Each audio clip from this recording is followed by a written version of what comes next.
وَأَمَّا مَن بَخِلَ وَاسْتَغْنَى وَكَذَّبَ بِالْحُسْنَى۔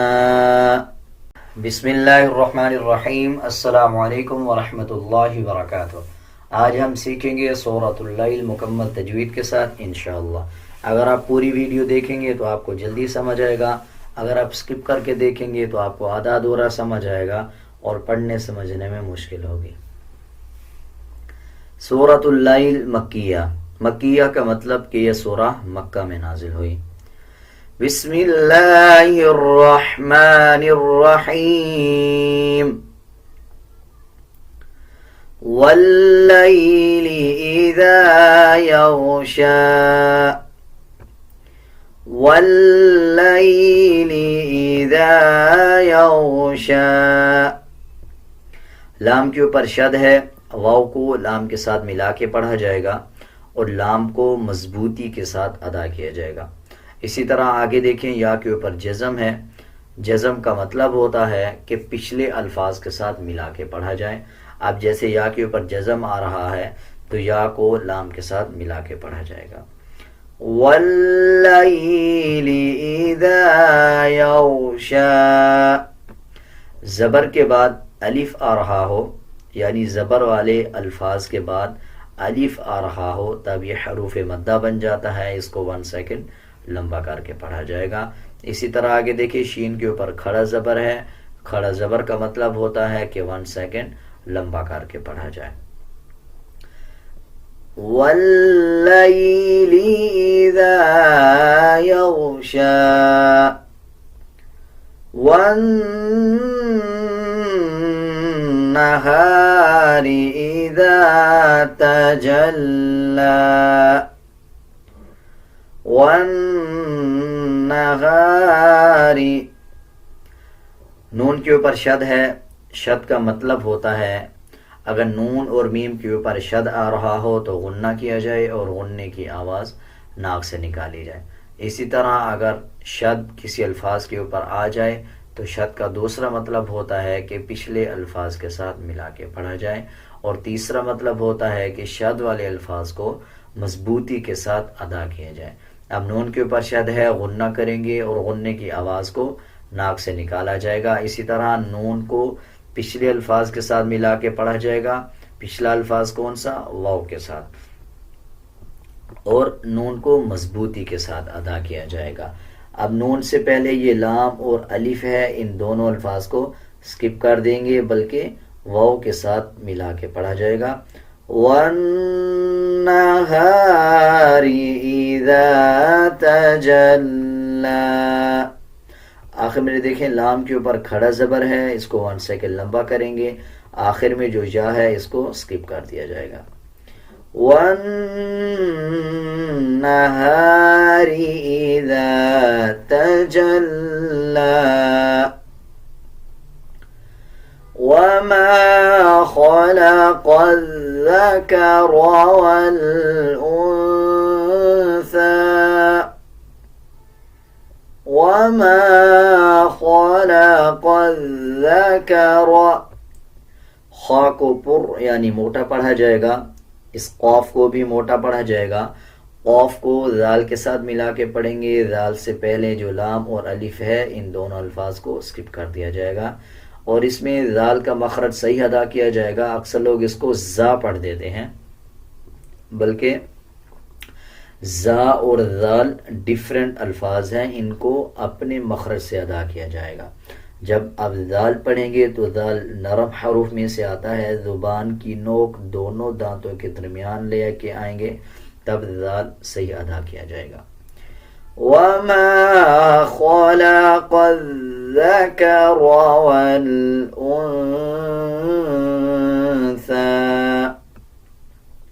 را کے اوپر زبر یا پیش آ رہا ہو تب را پر یعنی موٹا پڑھا جاتا ہے۔ اسی طرح اب را کے اوپر زبر ہے تو را کو پر پڑھیں گے، واو کو لام کے ساتھ ملا کے پڑھیں گے۔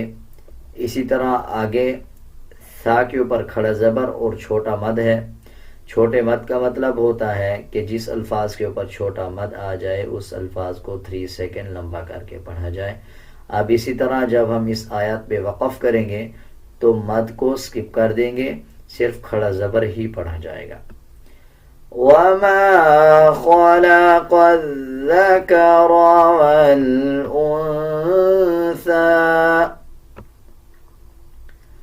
إِنَّ سَعْيَكُمْ لَشَتَّى إِنَّ سَعْيَكُمْ، اس میں عین کا مخرج صحیح ادا کیا جائے گا. اکثر لوگ اس کو پڑھتے ہیں ان سعیکم، عین کا مخرج صحیح ادا نہ کیا جائے تو اس کا مطلب بدل جاتا ہے. حمزہ لوگ پڑھ دیتے ہیں، بلکہ اس میں عین کے مخرج کے ساتھ ہی عین کو صحیح ادا کیا جائے. ان سعیکم لشتی فَأَمَّا مَنْ أَعْطَى وَاتَّقَى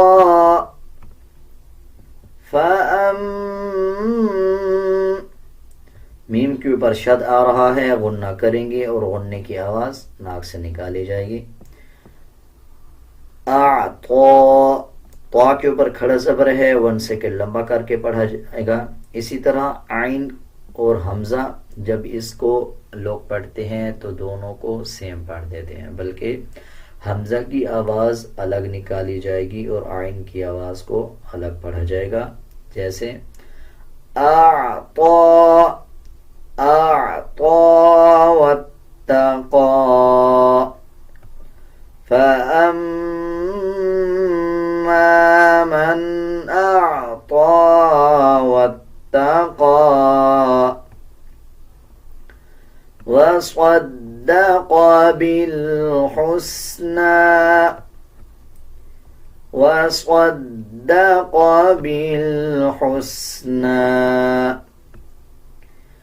فسنيسره لليسرى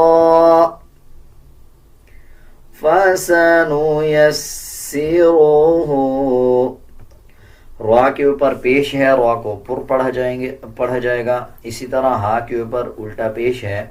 الٹا پیش کا مطلب ہوتا ہے جب کسی الفاظ کے اوپر الٹا پیش آ جائے اس الفاظ کو 1 سیکنڈ لمبا کر کے پڑھا جائے. اسی طرح ہا کے اوپر الٹا پیش آ رہا ہے، 1 سیکنڈ لمبا کریں گے ہا کو. جیسے فَسَنُيَسِّرُهُ لِلْيُسْرَى، را کے اوپر کھڑا زبر ہے، را کو پر یعنی موٹا پڑھا جائے گا اور را کو 1 سیکنڈ لمبا کر کے پڑھیں گے. فَسَنُيَسِّرُهُ لِلْيُسْرَى فَأَمَّا مَنْ بَخِلَ وَاسْتَغْنَى وَأَمَّا مَنْ بَخِلَ، میم کے اوپر شد ہے، غنہ کیا جائے گا. اسی طرح آگے دیکھیں، نون کے اوپر جزم آ رہا ہے اور اس کے بعد با آ رہا ہے. جب نون کے اوپر جزم ہو اس کے بعد با آ رہا ہو تو پھر چھوٹا میم ایڈ ہو جاتا ہے اور میم کو جب پڑھیں گے تو غنہ کیا جائے گا.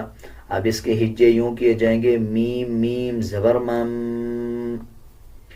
وَأَمَّا مَن بَخِلَ وَاسْتَغْنَى وَأَمَّا مَن بَخِلَ وَاسْتَغْنَى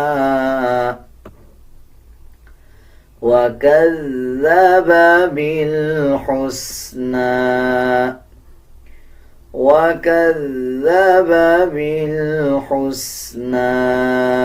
فَسَنُيَسِّرُهُ لِلْعُسْرَى. را را کے اوپر پیش ہے، را کو پر یعنی موٹا پڑھا جائے گا. ہا کے اوپر الٹا پیش ہے، ہا کو 1 سیکنڈ لمبا کر کے پڑھا جائے گا. فَسَنُيَسِّرُهُ لِلْعُسْرَى وَمَا يُغْنِي عَنْهُ مَالُهُ إِذَا تَرَدَّى. غائن کو پر یعنی موٹا پڑھا جائے گا. یا کے اوپر جزم ہے، اس سے پہلے والے الفاظ کے نیچے زیر آ رہا ہے، یہ حروف مدہ بن جائے گا. اس کو 1 سیکنڈ لمبا کر کے پڑھا جائے گا. اسی طرح آگے دیکھیں، ہا کے اوپر الٹا پیش ہے اور الٹا پیش کے اوپر چھوٹا مد ہے. چھوٹا مد جب کسی الفاظ کے اوپر آ جائے تو اس الفاظ کو 3 سیکنڈ لمبا کر کے پڑھا جائے گا. اسی طرح آگے دیکھیں، ذال کے اوپر زبر ہے، اس کے بعد الف آ رہا ہے، اس کو بھی 1 سیکنڈ لمبا کر کے پڑھا جائے گا. اکثر لوگ اس کو پڑھتے ہیں عنہ مالہ، اس کو 1 سیکنڈ لمبا کر کے پڑھا جاتا ہے عنہ مالہ. حروف مدہ 3 ہیں، اس کو نوٹ کر لیں. جب الف سے پہلے والے الفاظ کے اوپر زبر آ رہا ہو تب 1 سیکنڈ لمبا کیا جاتا ہے. اسی طرح اگر یا کے اوپر جزم ہو، اس سے پہلے والے الفاظ کے نیچے زیر آ رہا ہو تب بھی 1 سیکنڈ لمبا کر کے پڑھا جاتا ہے. اسی طرح تیسرا الفاظ کہ جب واو کے اوپر جزم آ رہا ہو، اس سے پہلے والے الفاظ کے اوپر پیش آ جائے تب بھی 1 سیکنڈ لمبا کر کے پڑھا جاتا ہے، اور اس کو حروف مدہ کہا جاتا ہے. وَمَا يُغْنِي عَنْهُ مَالُهُ إِذَا تَرَدَّى إِنَّ عَلَيْنَا لَلْهُدَى وَإِنَّ لَنَا لَلْآخِرَةَ وَالْأُولَى. اب جیسے یہ واو کے اوپر جزم ہے، اس سے پہلے والے الفاظ کے اوپر پیش آ رہا ہے، اس کو 1 سیکنڈ لمبا کر کے پڑھیں گے. ایک بار دوبارہ نوٹ کر لیں، واو کے اوپر جزم ہو، اس سے پہلے والے الفاظ کے اوپر پیش آ رہا ہو، 1 سیکنڈ لمبا کر کے پڑھا جاتا ہے. اسی طرح اگر زبر والے الفاظ کے بعد الف آ رہا ہو، 1 سیکنڈ لمبا کر کے پڑھا جاتا ہے. اسی طرح اگر یا کے اوپر جزم ہو، اس سے پہلے والے الفاظ کے نیچے زیر آ رہا ہو تب بھی 1 سیکنڈ لمبا کر کے پڑھا جاتا ہے، اور ان تینوں حروف کو حروف مدہ کہا جاتا ہے. فَأَنذَرْتُكُمْ نَارًا تَلَظَّى لَا يَصْلَاهَا إِلَّا الْأَشْقَى لَا يَصْلَاهَا. صاد کو پر پڑھا جائے گا، لام کے اوپر کھڑا زبر ہے، 1 سیکنڈ لمبا کریں گے. ہا کے بعد الف ہے اور الف کے اوپر چھوٹا مد ہے، 3 سیکنڈ لمبا کریں گے. اس لام کو اس لام کے ساتھ ملا کے پڑھا جائے گا. لام کے اوپر شد ہے، مضبوطی کے ساتھ لام کو ادا کیا جائے گا. اِلَّا الْأَشْقَى. جب وقف کریں گے تو سیم پڑھا جائے گا اِلَّا الْأَشْقَى الَّذِي كَذَّبَ وَتَوَلَّى وَسَيُجَنَّبُهَا الْأَتْقَى الَّذِي يُؤْتِي مَالَهُ يَتَزَكَّى الَّذِي يُؤْتِي. حمزہ کے اوپر جزم آ رہا ہو تب یہ جھٹکے والا حمزہ بن جاتا ہے. اب جیسے یہ حمزہ کے اوپر جزم ہے تو اس کو جھٹکے کے ساتھ ادا کیا جائے گا اور واو کو سائلنٹ کر دیا جائے گا. الَّذِي يؤتي ماله يتزكى وما لأحد عنده من نعمة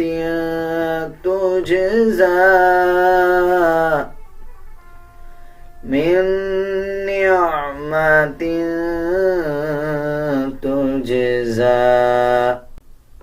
إلا ابتغاء